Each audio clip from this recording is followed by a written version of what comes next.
Hi everybody, I'm Bob Wilson, singer-songwriter in San Antonio, Texas. Been writing songs since 1968. This is my 176th CD. I have 3,500 original songs in my sub catalog. I have 500 songs on YouTube. I'm doing educational videos. I have such a great memory. I'll be 70 in October and on many subjects. Okay, the name of this educational one is called Secrets of the American Moonshine and the U.S. government. Now, uh, my let's start from the very beginning. 1492, the Europeans came to the United States. Everything okay. Uh, the settlers came from a lot of them came from Ireland and different places like that, and they were free to make moonshine. It was legal. They made moonshine, especially around Kentucky, Tennessee, Tennessee, Virginia, Kentucky. The water over there is supposed to be some of the best in the world for making liquor. That's why there's so many distilleries over there. Okay, the when George Washington was our first president. Okay, while he was in office, the country was broke after the Revolutionary War. So him and his in Congress decided to put a tax on whiskey, a whiskey tax. So the moonshiners and farmers who use moonshine to feed their families, because a lot of them were poor and everything, they rebuilded. So George Washington sent federal troops against the American people, the farmers and the moonshiners. 4 moonshiners were murdered, were killed, and 170 were put in probably federal penitentiary. Okay, for that. Okay, George Washington was in office for two terms. When he got out of office, now I'm not saying he's a bad guy, but there's a lot of crooked politicians. A lot of people don't know about this. When George Washington got out of office 5 years after he put 170 moonshiners in jail because of the tax and killed 4 moonshiners, he went to the all over the United States and everywhere looking for the best moonshiners, and he developed his own form of liquor. It's called a George Washington Rye Whiskey. I think they came from Ireland, Ireland, and they made. So George Washington became the biggest moonshiner in the country. Far cry from sending federal troops against moonshiners, right? Okay, so he sold about 11,000 gallons of it, and what I understand, they're still selling it today legally. Okay, there's always been a thing between the moonshiners and the United States government. Now, I love the United States. I'm 50% Cherokee Indian. Let's not talk about the problems that the government did to the poor Indians. That's not a good story at all. My grandfather was pure Cherokee Indians. Like they were forced to get off. They lived in Virginia and Tennessee around there, and they were forced in 1830 to move to Oklahoma under federal troops. Forced them off their land. But that's another story. I have another video on that. Okay, the politicians always look for ways to make money off of moonshine. Now, what they were doing was like the small counties, the not everybody. Not everybody's bad, but some of the local sheriffs would get a payoff from the moonshiners to turn the other way, because it's a federal to manufacture today, even today, to make moonshine illegally. And it depends on the state, because I watched every moonshiner from the Discovery Channel with Tim Smith and Tickle. I watched every one of them, and so I learned a lot about that stuff. It depends on the state you're in. For manufacturing moonshine, sometimes it's a felony, sometimes it's a misdemeanor. For hauling, it's a felony. You get up to 5 years in a federal penitentiary and fines and everything. My grandfather, like I say, who He's a pure Cherokee Indian, lived in Oklahoma. He became he owned a farm and became a moonshiner. And he made I never and I don't drink honestly, but my father, who was an orphan at 9 years old and lived with my grandfather, my father used to haul the moonshine liquor, and at 15 years old he was driving a 1934 Ford. He had 100 gallons of grandpa's moonshine in his thing. No driver's license, of course, at 15 years old. County sheriff was chasing him. There was like a wooden bridge, and he went over a dip, and his car flew off the ground and landed on the other side, and it bent the car. It made a crease in the top of the car, and the deputy sheriff went off the bridge or something. I hope he didn't get hurt. Uh, Later on, well, when my father got to where he hauled all the liquor and went back home, his grandfather looked at the car, and the car had a crease all the way across it where they did that nosedive, and they sold the car. After that, my dad got out of that. And he was a World War II veteran. He was in a Nazi concentration camp and everything. But getting back, I have another video on that. But long stories. But moonshine, the government, some politicians, some police officers, always trying to find a way to make money off of moonshine. Okay, during the Prohibition, 1920 to 1933, the moonshiners were really working hard. They were supplying moonshine for the speakeasies, for Al Capone, all that stuff, and a lot of the cops were paid off. To let these speakeasies. There was lots of speakeasies where you can get liquor illegally and stuff. Okay, after in 1933, the politicians, not all of them. I'm not knocking our government. I'm not making nobody angry. Some of the politicians wanted that. They used to hand that money from the moonshiners. So even today, you check some of the counties, and I don't know exactly what it is, but when they cut this up in 1933, which is true today in 2020, like one county is wet, which means you can sell liquor, and other counties are dry, where you can't sell liquor today, because the politicians wanted get their payoffs from the moonshiners. Yep, it's crazy. The reason the world knows so much about moonshine, it was always a secretive thing. One man, Tim Smith, he lives in Climax, Virginia. Okay, this is what happened, and don't quote. I think it's 2009. I believe it was 2009, and a producer from New York went over to Climax, Virginia, and says, "Who's the best moonshiner around here?" Tim Smith.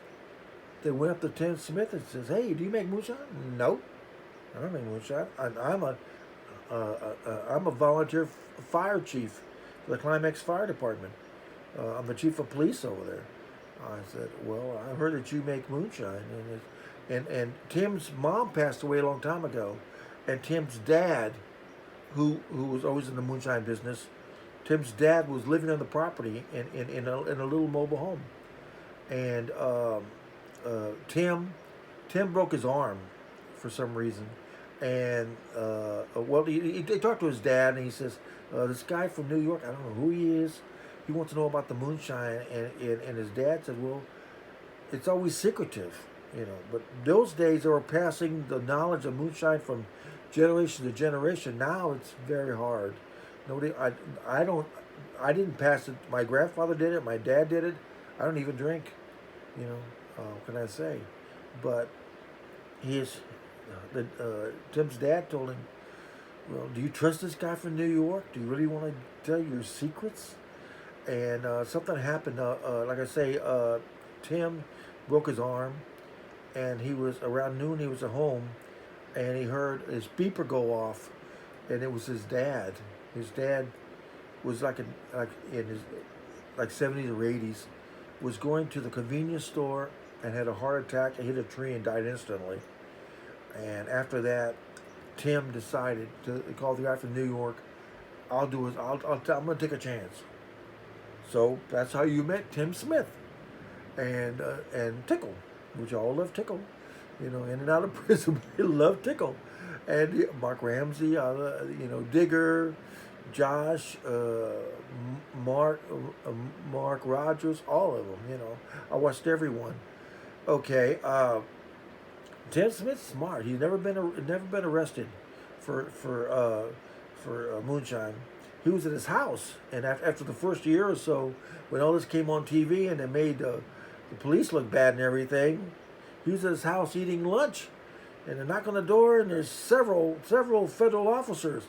Tim Smith, we have a warrant to search your house for moonshine. And he says, well, I'm fixing to eat lunch, and then I have a place to go after this. Will you just sit down and wait a little while for me to finish my lunch? Cool, like an attorney, right? And they searched because they didn't find anything.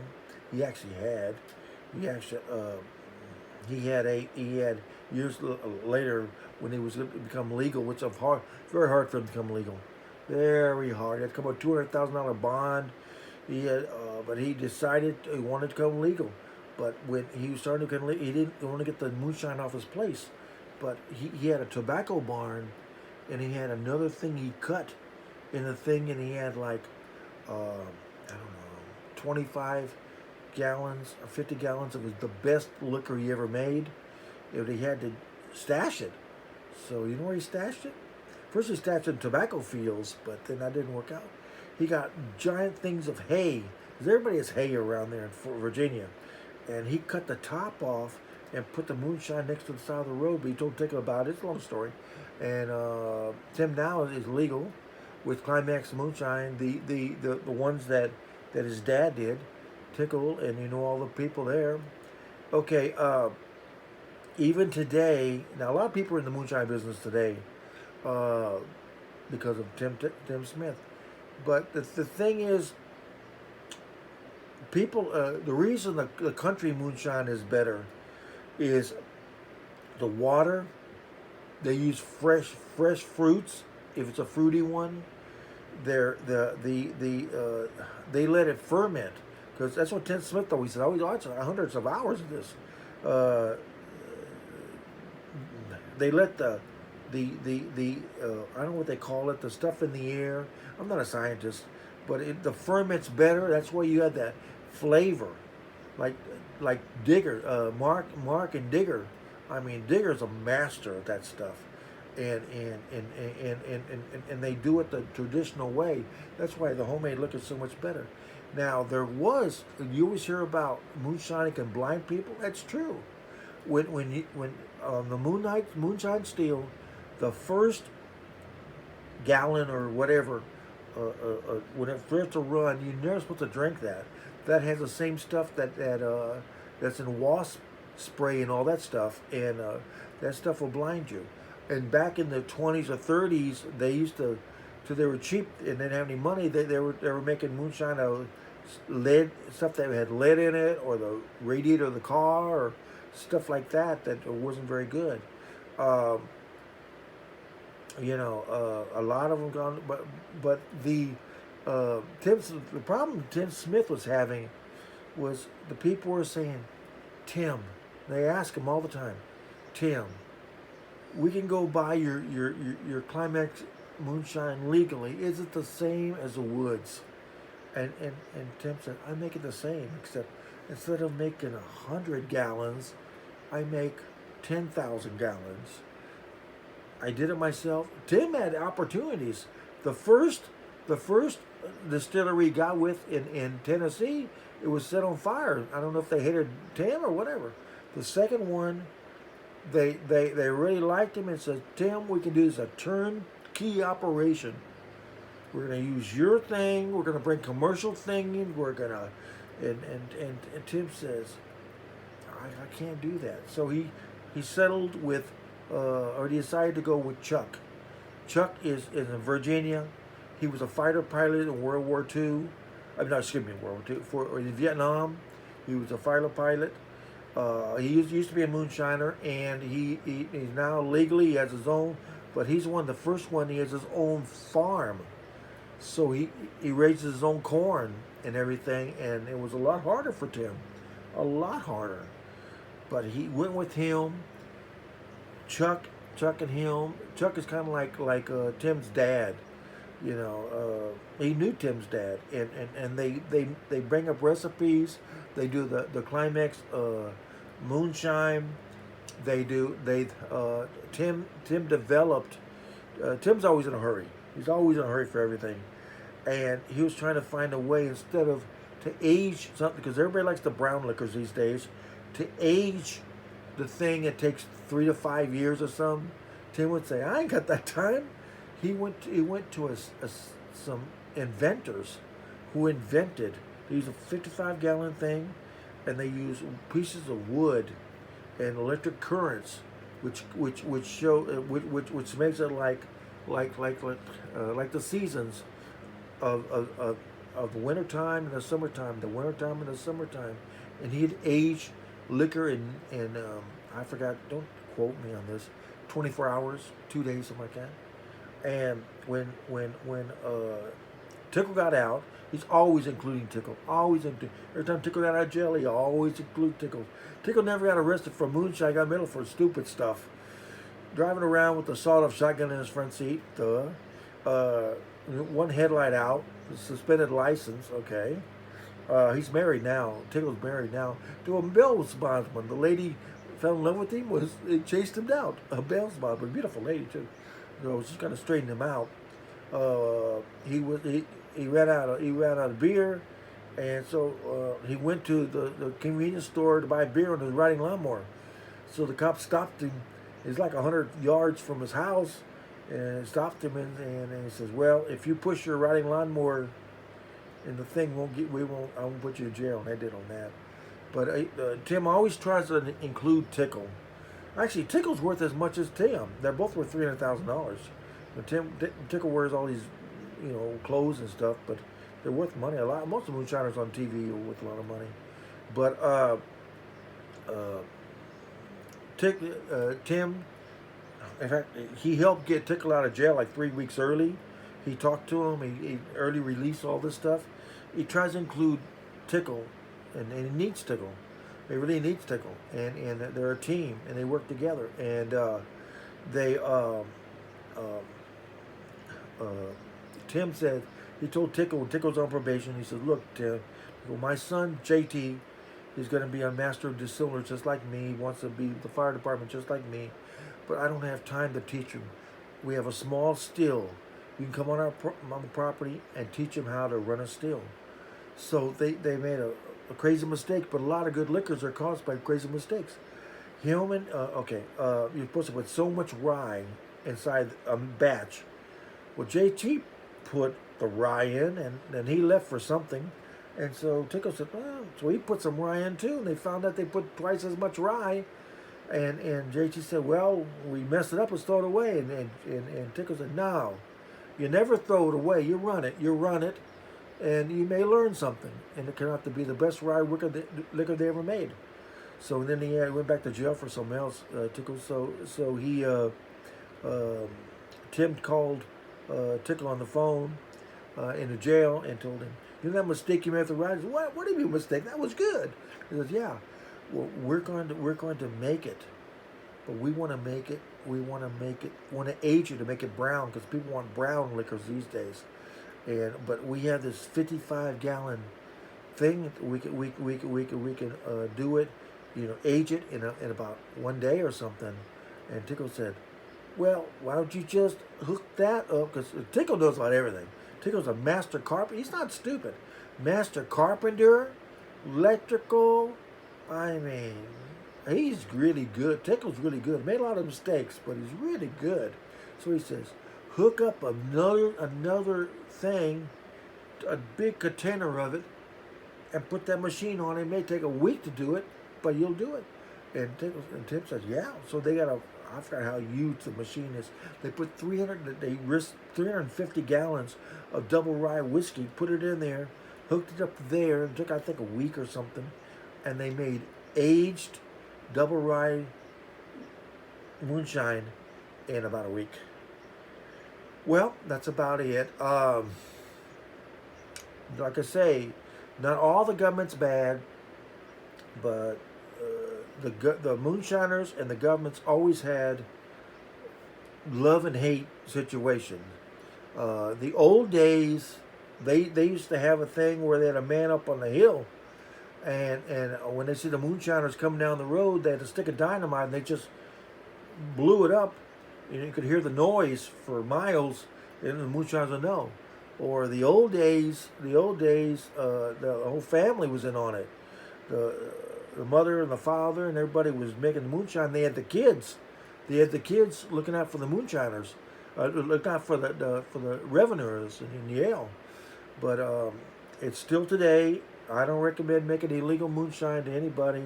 It's still a felony offense. Can put you in 5 years of penitentiary plus up to $100,000 fine. I've heard, and I think it's crazy. I don't know why they would, but they make it so hard to become legal. Tim Smith did it, but it was very, very $200,000. He got one last story. He's from Virginia. His moonshine is his dad's recipe. Moonshine, it's Climax moonshine from Climax, Virginia. He's proud of where he came from, but the state of Virginia would not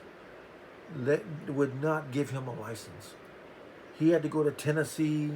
He had to go to other places, and finally, after Tim Smith was making money and everything, then Virginia says they got him a letter and says, "Greetings, Tim Smith. We checked out. You see, you're making tax money. You're making money for the other states. We want to get on it too. So we're going to legal it where we can get our tax too. But you got to make us 2,000 cases in something like 2 months." Oh my God! They had to work on that. And it's crazy.